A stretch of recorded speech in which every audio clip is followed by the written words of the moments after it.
에서 도대체 오늘 참 해방 이후에 2차 세계대전 이후에 이 나라가 자기 동족이면서 갈라진 나라가 독일하고 아시는 것처럼 베트남 그리고 예멘, 대한민국 네 나라였는데 나머지는 다 통일이 되고 우리만 지금 분단 상태입니다. 도대체 한반도가 왜 분단이 되느냐, 그 분단의 원인을 좀 분석을 해볼 필요가 있습니다. 그렇게 해야 병을 진단을 정확히 해야 병을 어떻게 치료할 것인가 하는 처방이 나오지 않겠습니까?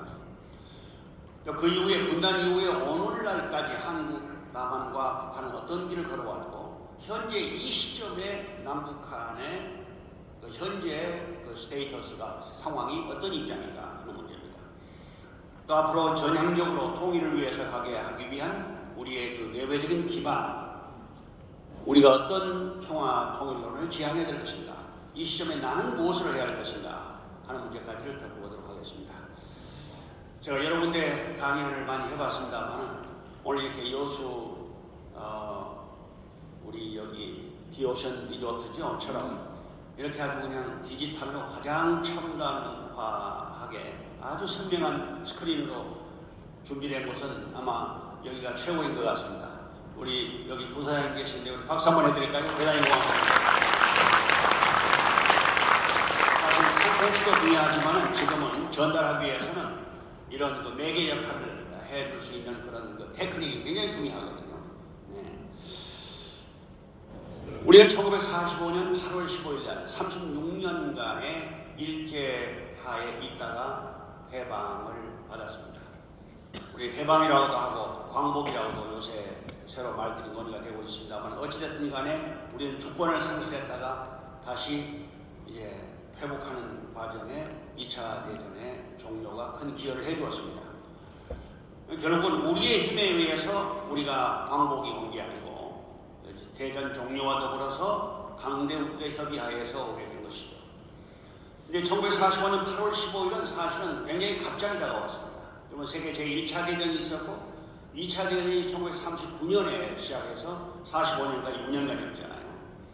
그런데 그 종전 전후를 조금 우리가 돌이켜볼 필요가 있어요. 이것이 우리 분단과 어떤 영향이, 어떤 관계가 있었는가 하는 겁니다. 여러분이 아는 것처럼 2차 세계대전의 명미불과 주축국으로서는 독일과 일본과 이탈리아였습니다. 이탈리아는 1년 전에 항복하고 독일도 45년도 5월 달에 항복하고 근데 일본만 남았어요. 그런데 그 남아있는 일본이 보통 강대국이 아니었습니다. 그래서 미국이 생각할 때는 이 전쟁이 앞으로 한 18개월쯤은 더 갈 것 같다. 그 18개월 동안 미군이 180만 명 정도는 더 희생을 해야 이 전쟁이 끝나겠다라고 하는 예상이 나왔습니다. 그러던 가운데 미국이 핵 개발을 하다가 10월 16일 날 원자폭탄 실험을 성공을 했습니다. 거기에서 당시 트루만 대통령이 앞으로 18개월을 더 가면서 180만 명의 미군을 희생할 것이냐 아니면은 이 원폭을 사용을 해서 전쟁을 끝낼 것이냐, 그건 대통령이 보다는 그렇게 되어 있거든요. 대통령이 결단을 합니다. 일본의 여러 도시 가운데 8대 도시 가운데 하나인 히로시마를 택합니다. 당시 히로시마는 인구가 35만 명인데 거기에 500m 상공에 8월 6일 날 정확하게 그 시간에 리틀보이라고 하는 원자폭탄 닉네임이었거든요. 길이가 3.3m, 폭이 71cm입니다. 무게가 4.7kg. 이걸 500m 상공에서 떨어뜨리니까 일시에 4,000도의 열이 퍼졌습니다. 35만 명 가운데 14만 명이 죽었습니다. 그 이후에 더 많은 사람이 죽어갔죠. 원폭의 영향으로. 그때 그 자리에 3만 명의 징병으로 끌려갔던 한인들이 죽었습니다. 일본이 바로 항복을 펼치지 않자 사흘 후에 다시 나가사키에 두 번째 폭탄이 떨어지면서 7만 명이 죽었고 그리고 1만 명이 포리안했습니다. 그때까지만 하더라도 사실 소련은 연합국에 가담하지 않았습니다. 연합군은 소련은 세계 1, 2차 대전을 치르면서 엄청난 전사한 사람만 한 2천만 명이 다녔대요. 그러니까 유럽에서 너무 큰 희생이 됐기 때문에 가입을 하지 않고 있었고 미국이 계속 소련의 연합군 조인을 요청을 했습니다. 전쟁을 빨리 끝내기 위해서. 소련은 참전할 수 않았는데 왜 했냐면 소련과 일본은 1941년도에 불가침 조약을 했어요. 5년 동안 불가침 조약.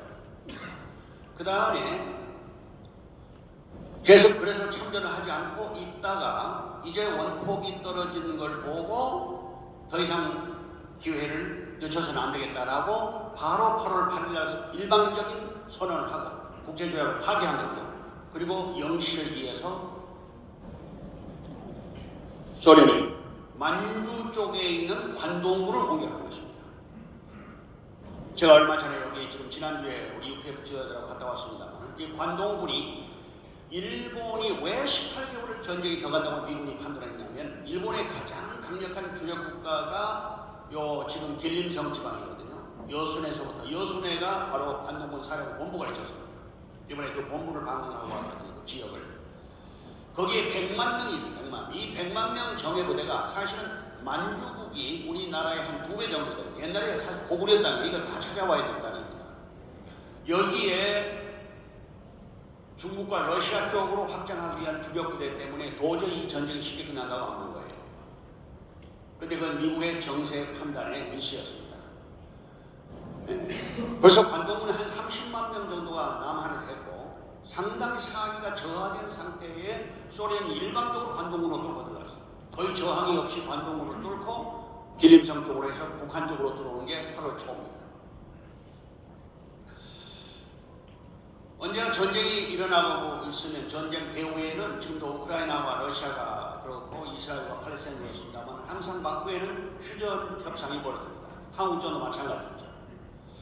그런 것처럼 2차 대전이 끝나기 전에도 이렇게 카이로, 얄타 몇 개 국제회담에서 계속 전쟁 이후의 국제정세를 논의합니다. 그러니 결정적으로 38선에 대한 문제가 논의가 된 게 얄타회담이었습니다.